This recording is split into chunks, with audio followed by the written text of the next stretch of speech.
welcome back to the Howard Company's Branding, Signage, and Technology podcast. Today I'm joined again by Kelsey, one of our designers here at the Howard Company, and we're going to talk about the guide to A/B testing with digital displays. So this is kind of referencing a blog I wrote probably a couple years ago now, but I just want to dive more into this topic because I truly think it's something that your competition is not doing and you could take advantage of. So we're going to dive right into that topic. Before we do, quick announcement. The Howard Company will be at MURTEC in Las Vegas again for the second year in a row. It is at Caesars Palace from March 9th through the 11th, and we will be at booth 502. So if you have any interest or questions from today's topic, you can always ask them then, but we hope to see you there. And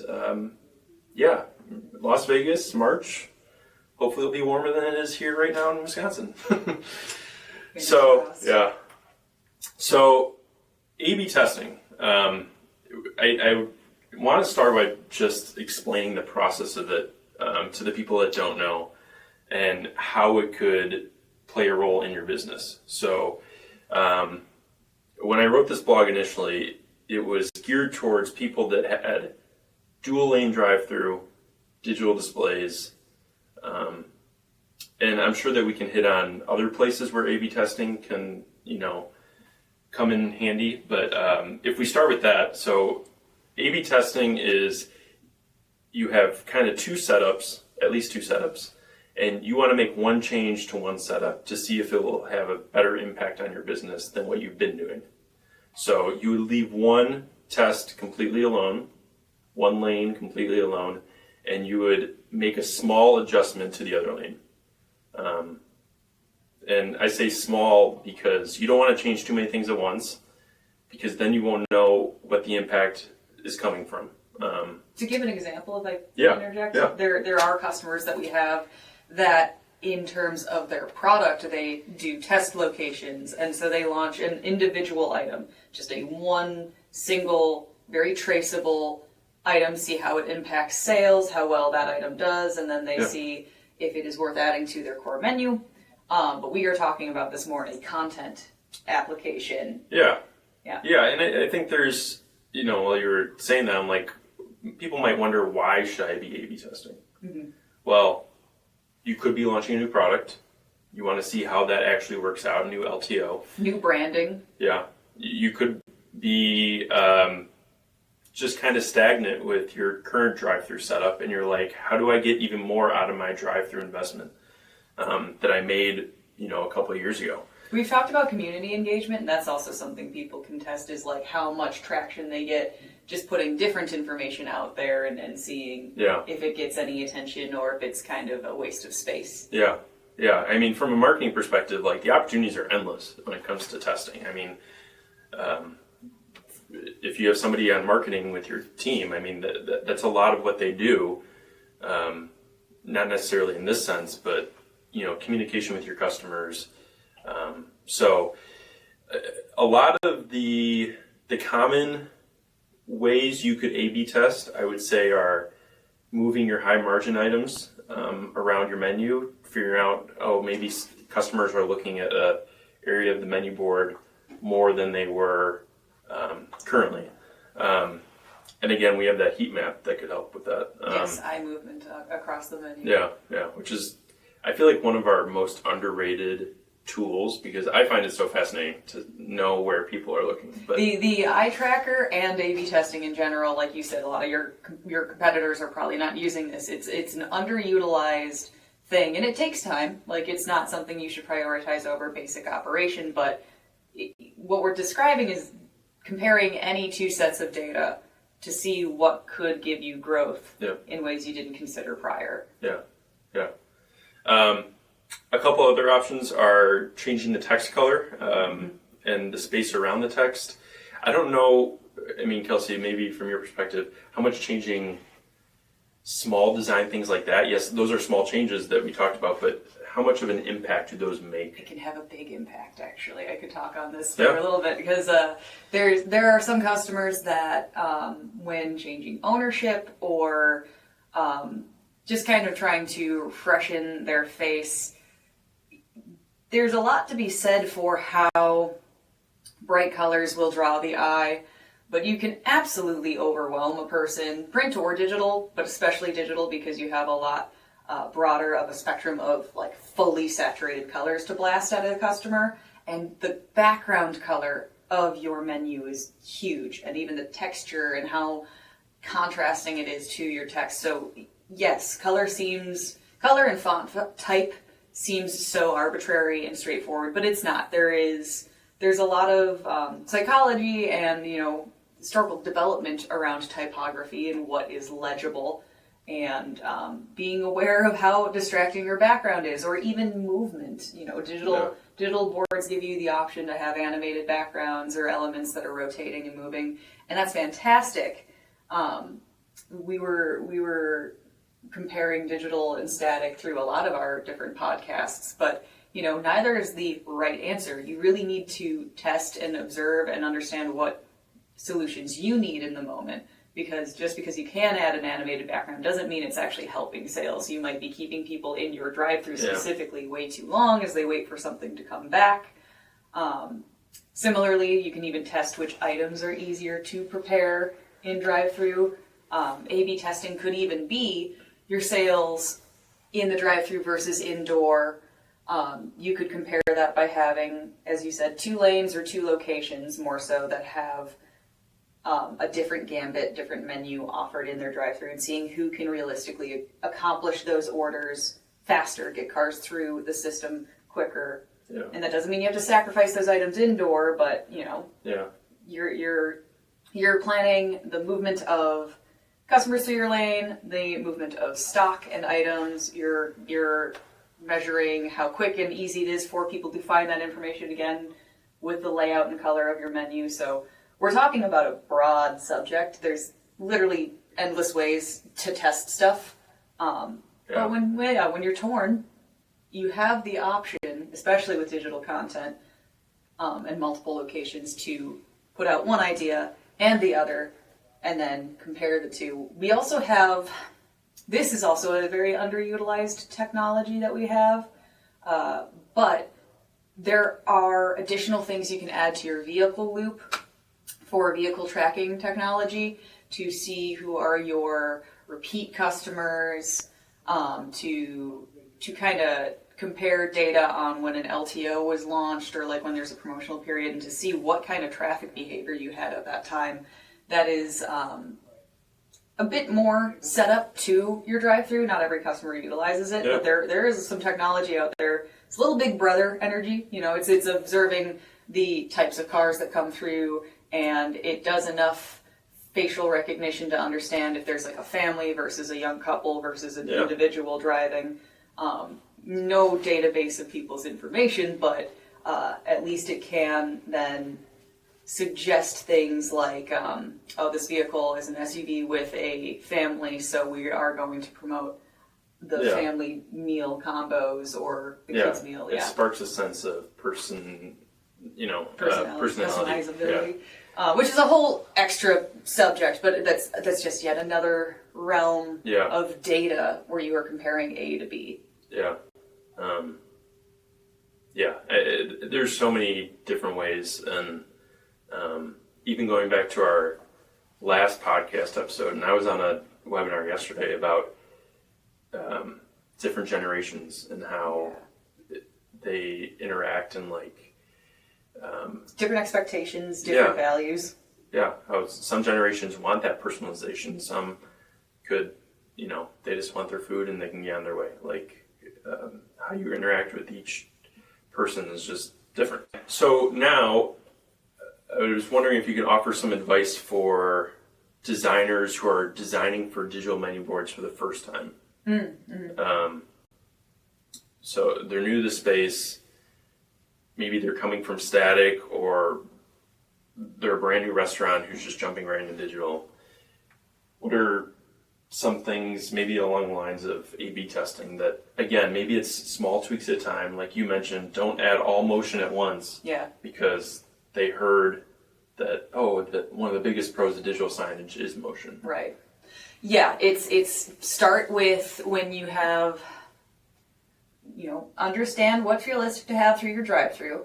And then when you have sections that are a little bit too many items for space, or you really want to have multiple food images on there, rotation's great. That's a wonderful thing to explore first, because now you can have your flashy, shake and burger combo picture rotate within a chicken basket and whatever else. And if that's all that rotates, that's still a little bit of movement, and that's huge, because then you're showing off your good branding and your artwork.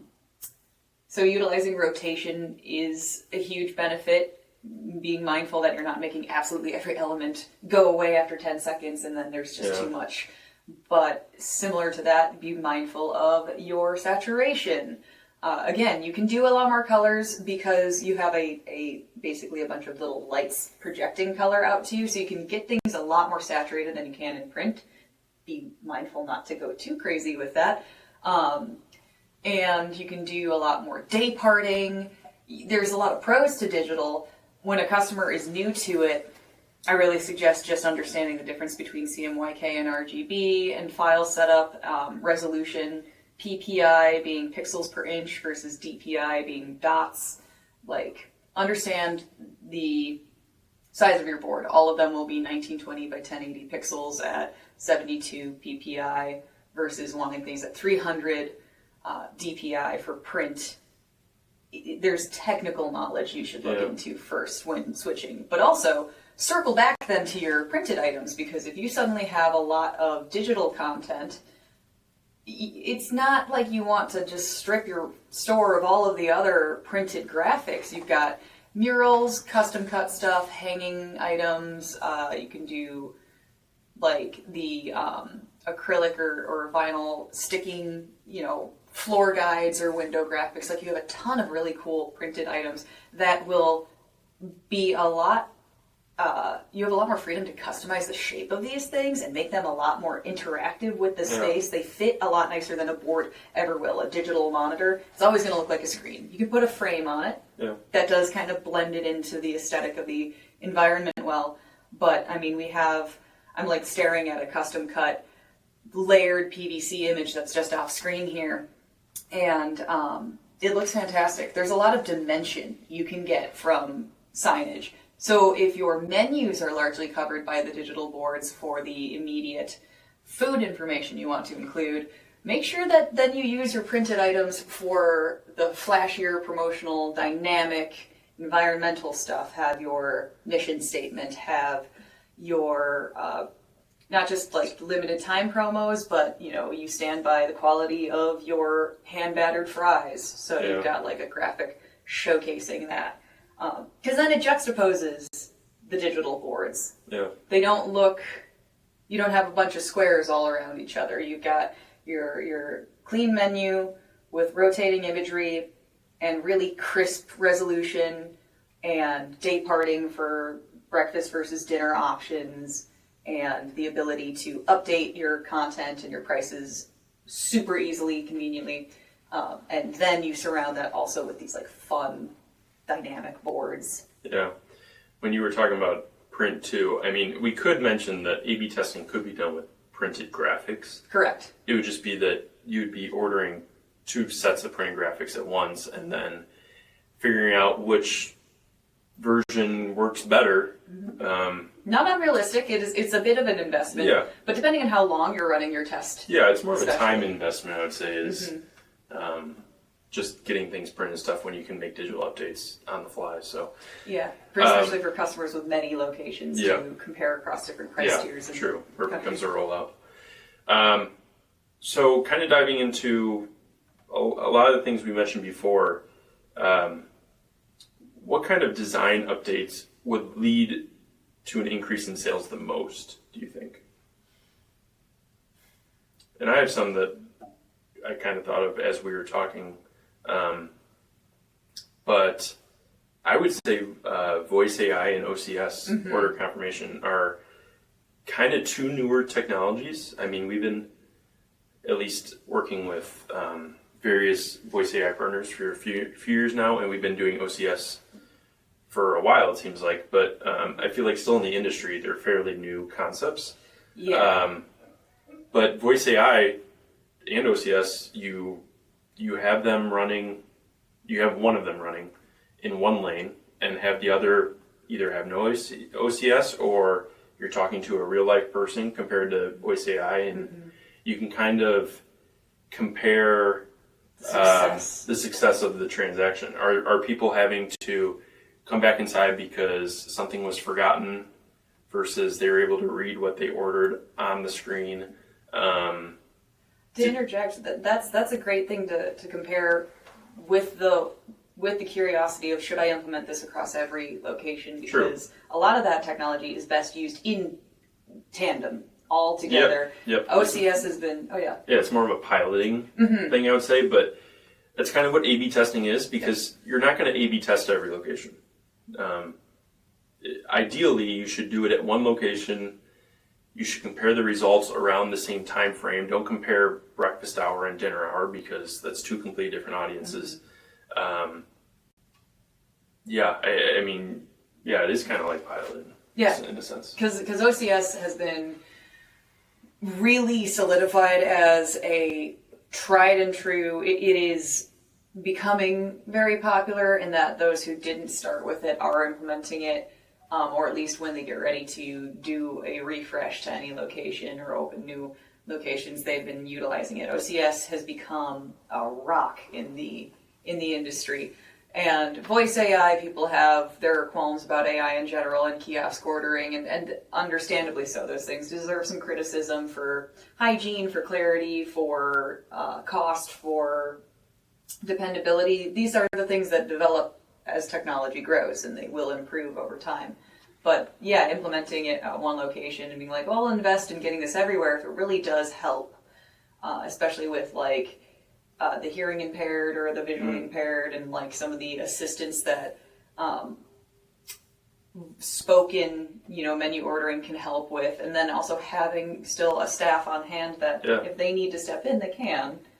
I mean, that's a great point too, is, voice AI can adapt to a lot of it can really help with inclusivity and reaching out and connecting with all different types of demographics too. Customizability, again, if you got that tracking. I mean, you mentioned people with hearing loss, they're able to read with OCS, but also voice AI will pick up even like accents of different regional areas. So I thought that was fascinating the more I learned about. I don't think we're at this point AI yet, but I could see very quickly we might be approaching the point where if somebody approaches a drive-through with voice AI, and if it's going to get to this point sooner than later, that somebody could ride up, and if they begin speaking Spanish and you have an alternate Spanish menu available, that technology in theory could switch once it registers. Like that's something I could see being realistic. It's not something we offer currently, but it's absolutely where it's headed. You're talking about switching mid-conversation? Yeah, if somebody drives up and the car before was speaking English and now a Spanish-speaking person comes up. Yeah. So, actually at NRF we saw that. Okay. So cool. And we have a video. To the trends. And we have a video. So, now the way they set it up was the welcome screen communicated the different languages it'd be able to that were available. Yeah, were available. But at the National Retail Federation show, I did not get to go. We saw a person come up, and the order started in English, and so did the individual speaking, and then the individual started speaking in Portuguese, and the board switched the text and. It switched the content too. Yeah. I knew that the voice AI was catching up, like the actual spoken part, but that's cool. It's pretty crazy. You'd have to do a lot of preparation up front, but then you open your brand to all of these different audiences, the more inclusive you are. Yeah, definitely. It just makes it more memorable for those audiences. And also something to test, because you don't know what demographic is more popular in an area. So true. The one other idea I thought about, which has now slipped my mind a little bit. Oh, so if you're going to test something, I actually think dayparting is a good one. Mm-hmm. Because I see some menus that come over for your team that they show everything on the menu all at once, from breakfast to dinner. And if you can at least shorten the options, reduce the amount of time the person is having to read through the menu by, okay, if it's 2:30 in the afternoon, they don't need to see breakfast if it's not an all-day offer. Right. Where they're only seeing lunch and or dinner options, and helps them get through the line faster, and just speed up the line and speed up the number of averages going through. And again, you can compare the number of transactions to the other lane that still has your normal menu, your current menu, and just a small thing to kind of test. Yeah, most customers, they have a favorite item they're going to remember it's on there, even if it's not listed. And, there might be some confusion for one lane versus the other if somebody goes through and tries both lanes within the same week. It's like, oh, are you not offering this? But one, that opens a conversation with your customer to be like, well, we're trying this. What's your feedback? And you can ask the customer directly. Obviously, that's not conducive during rush hour, but, open conversations with your customers are not a thing to avoid. You're actively seeking feedback and just trying to provide them a better service. Most people, I think, are understanding and appreciative of that.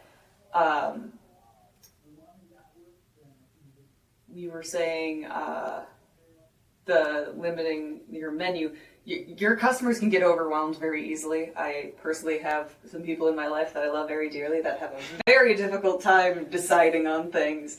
So don't give them too much to go through. Really, I think it was Gordon Ramsay said it in Hell's Kitchen. He's like, condense your menu into what you do best and promote that before taking on a bunch of wild items. The wild items are the fun stuff. Those are the LTOs. Those are the things that draw you in. At least you put it up on social media. But at the end of the day, your core menu doesn't need to be every single bell and whistle and additional item all at once. Put out your core pieces. Put out what's more conducive to lunch versus dinner. We have one customer who's a larger name that we work with, and they have caffeinated lemonades, and we are always instructed as they get new flavors of these lemonades, please promote these at lunchtime specifically.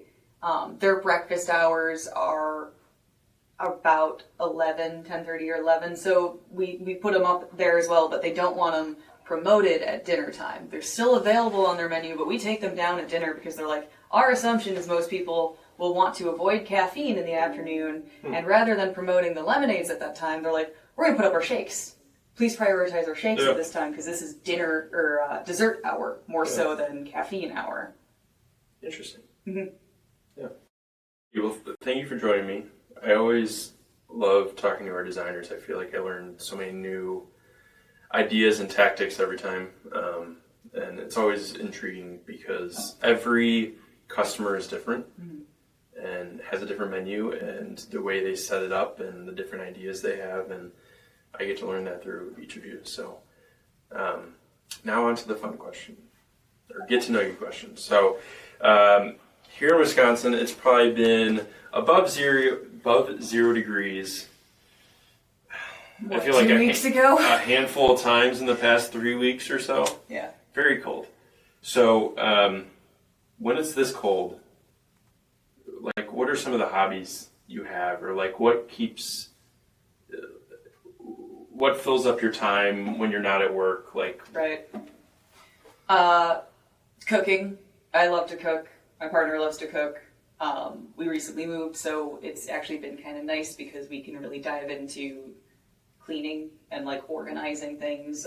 Set up my home office and got art supplies that I really meticulously set up and organized in a way so it's all accessible. It's I know the phrase is like spring cleaning, but you're stuck inside anyway. Why not Yeah. get organized? Yeah. And again, cooking. You're in a warm kitchen. You're making something tasty, and my partner will cook for me when I come in late, and vice versa. So coming home to that's really nice.